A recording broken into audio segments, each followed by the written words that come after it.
All right, we're going to use a path to actually make a vector mask. So open this image called Safari. It's actually what you see here, but I've got it overnamed.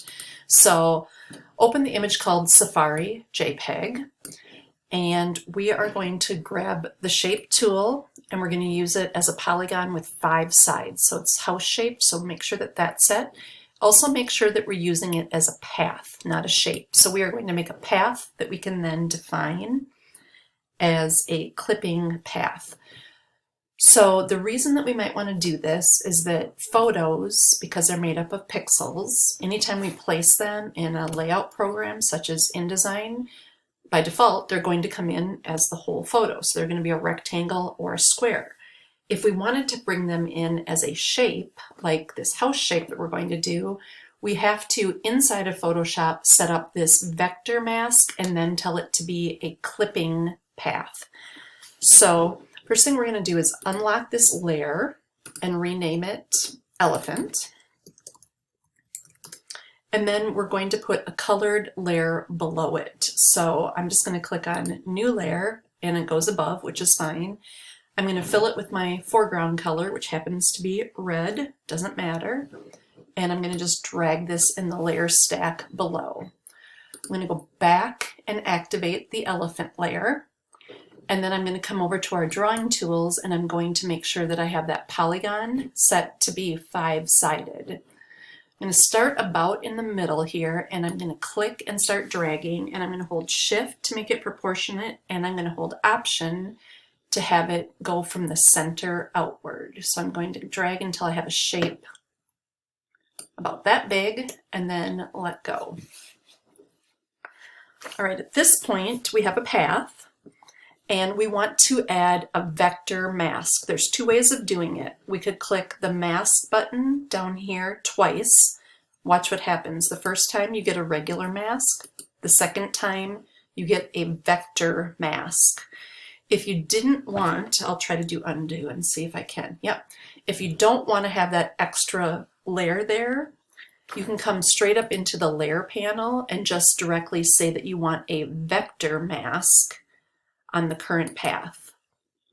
And that puts in a vector without adding the other one. Now the upside of having a regular mask is that you could paint on it with black and white to do traditional masking. But this vector mask is what we're truly looking for. All right, from here we can go to our paths and we can see that we had that original work path and now something called an elephant vector mask. What we actually need to do is double click on this to save it. And I'm fine with the name being elephant vector mask copy. That's fine. But we would need to save that path. With that saved one now highlighted, if we go into our menu at the top right, we see that clipping path is now an option. And if it isn't an option, it's because you haven't saved the mask. It might look like it is, you know, it has a name, you might think it's done, but it really isn't.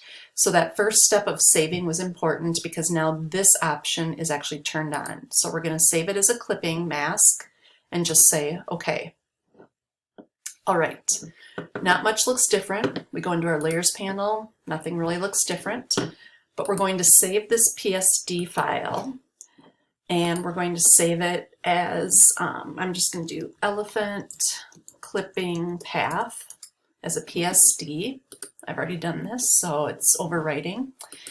And I want to show you how it actually works in page layout programs. So at this point, from a Photoshop standpoint, this is all you need to do. This is all you need to understand.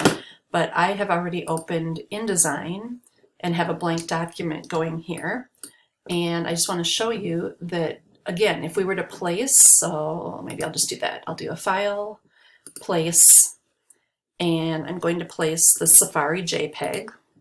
So that's what you get when you just place a Photoshop image into InDesign. However, if we place the file that has a clipping path on it, this one,